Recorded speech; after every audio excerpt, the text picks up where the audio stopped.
global happenings today. We communicate, we analyze global news. Stay tuned. Hello fam, welcome back to our channel. Fairly recently, barely 48 hours ago, Edo people during this Obaseki, Uzodinma and the Oshiomole saga, when they nominated Uzodinma, the governor of Imo State, to go ahead and lead the delegation team of APC NWC.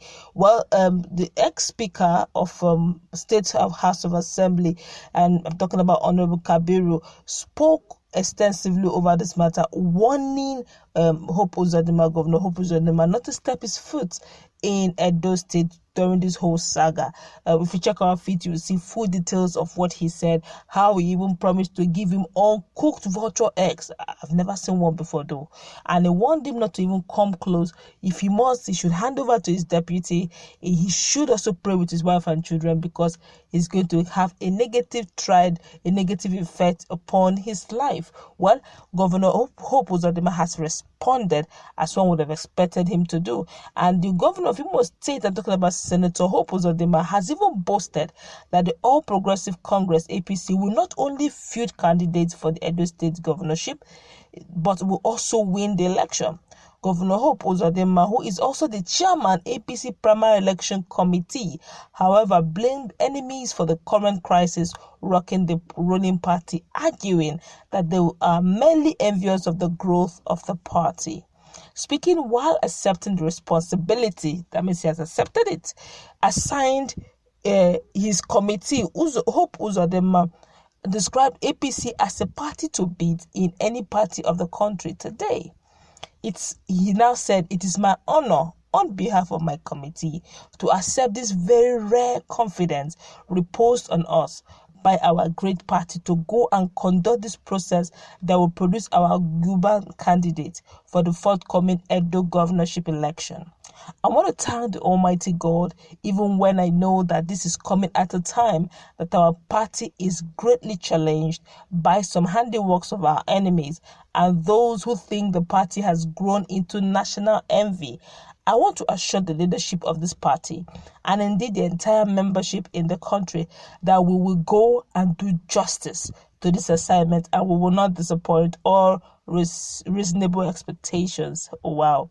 So I want to remind all of us that APC is the party to beat anywhere in Nigeria. The party is growing from strength to strength, really, on a daily basis, he said. The tendency for people to become envious and the process wants to create distraction has also become very high. But we must rise to the occasion to do just all that will make our party to be what the people expect it to be. Events of the past few days have shown that some people are after us, and we must buckle our seat belts. We will face the turbulence, but I am confident that our aircraft will get to the destination, he said. He said we must field a candidate, and our party must be run by those elected to run the party by us. And by the grace of God, we will win the election in Edo, he said. Fielding questions from newsmen after inauguration on the state of the party, the Imo State governor said, "The purpose of disagreement is to agree. As we are trying to disagree in a great party, we are disagreeing to agree. It therefore goes to show that the party is growing from strength to strength. All the internal disagreements, the party constitution is fashioned in a manner that it has provided for ways and means of resolving these disagreements. And this that has just happened a couple of days ago will not be an exception. I think in our usual manner, working with the party leadership, we will resolve all areas of disagreement, and we will be united together and stronger to go into the election in Edo State," he said. "In their wisdom, I have been appointed to chair the committee to conduct the primaries. I have been given the guidelines to drive the exercise. You are aware that there is also global pandemic, COVID-19, and there are some local legislation in Edo State. There is a law that does not allow more than 20 people to gather at a place. That's the beauty of direct primary. When we get to Edo, we will deploy the necessary manpower to the various polling units with instruction that will not violate the local legislation, that will enable our members not to gather more than 20 people at a place. And by so doing, with a segmented approach, we will conduct a free and fair primary, and party will be happy that we did, he assured. All right, guys, you've heard what he said. He has finally accepted the challenge. Okay, Honorable, the ex-speaker of Edo State, had already warned him not to step his feet, not to talk of even coming to conduct the primary. But obviously, Governor Hope, he even warned that Edo is not Imo State. Okay, so which means he's saying if they have superimposed you on Imo Light, you can't be superimposed in Edo, will resist you. But well, he has risen up to the challenge. He has taken up the challenge. He's willing to take up the appointment, and he's not just willing to take up the appointment. He's also willing to deliver the necessary candidate that's going to be fit to. So it's not a case of on that day. Let's see. As they go head to head, will Edo people allow Hope Uzodinma to come in, or will it be a case of, as usual, we just make the normal noise, protest the normal protesting, but eventually the leadership carries the day? But on a practical point of view, I'm looking at it from the Nigerian perspective. Okay, now if we're in the Sena community, if we were in a more developed community or country, maybe a bit different. But we have the Nigerian factor, which we need to also consider, which is the fact that these guys are in the corridor of power. You see the DSS, you see the security chiefs, the police, the army will be deployed. And if they will be deployed, it means that Governor Hope Uzodinma can enter anywhere in Edo State. The only thing that probably will go wrong is if anybody tries to resist him, they may be shot at sight. So it's either the Edo people are willing to pay the price. Is the primary election of APC, is it worth the life of any man? So if you're saying you're going to resist him, talking about the Edo people now, if you're saying you're going to resist him, physically speaking now, you're saying that you're going to go against the security personnel that will be deployed to protect him. That's the sitting governor, of a state. We're talking about Imo State.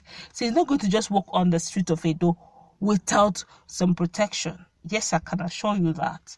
As he's going with the protection that APC will provide for him. He's also going with the protection as the sitting governor of Imo State. So he's not just going to come in as a normal citizen of Nigeria. He's not going to just come in just like that. He's going to come in with his, with the support of the federal might. Except, of course, the Edo people are saying that they're going to go very spiritual, because I heard the honorable ex-speaker say something about giving him uncooked vulture eggs. Okay, I guess that may be either spiritual, I wouldn't know. But, the only way out of this whole thing, if you are not going to go physical, because going physical is going against the federal might, which I don't see the Edo people winning it. As in, I don't see Edo people coming against Hope Uzodinma on that day and prevailing against him. It's not going to happen, except there will be bloodshed one way or the other. Except they're going to go very spiritual. Maybe on that day, your man will oversleep. Or that day, he will take spiritual vulture eggs. I don't know how they're going to do it. And don't forget also, this is Nigeria. So for any sitting governor to be at that position, let's be practical. Let's leave the religious sentiment here. For you to be a governor in this country where politics are being played on dirty ground, you need to have some sort of what we call otomokpo, what we call a local charm, jazz, protection, odeshi, iwoke, all of them. You need it all. Boju, or you need to cover yourself physically and spiritually, so that when they shake you, even the person that is coming to shake you, say, "Hey, this one na kanda can't move," because they've weighed you on the spiritual scale and they found out that you are gidigba. That's probably what they want to do. They want to go spiritual, but of course you also meet a Hope Uzodinma, also spiritually ready, because this is Africa, man. Black magic still works here in this part of the world. So I don't know how they're going to play it out, but I know that on that set day, we will know if Edo people will be subdued, or if Edo people will be quiet and allow Hope Uzodinma to have a field day, or if they will also make do with their promise and come out all out and resist Hope Uzodinma. Time will tell. It's not too far a distance. This will be carried out, and we will know those who are bluffing and those who are not. But let's find out in our comment section. What do you think? Do you honestly think that with this, that Hope Uzodinma have accepted the challenge of delivering a APC Edo candidate on the primary date? And while the ex-speaker of National Assembly of Edo has said he shouldn't dare step his foot in Edo, then now this is a power tussle. We want to know who's calling bluff here. But let's put it in the comment section. What's your take on this? Hope Uzodinma have accepted the challenge. Let's see how it goes. Don't forget to like, share, and subscribe to our channel if you have not already done so by clicking on the red subscribe button below. Beside it, you will see a bell notification icon. Please go ahead, click on it to get notified as soon as you update our channel on YouTube. Stay tuned for more updates on this and much more.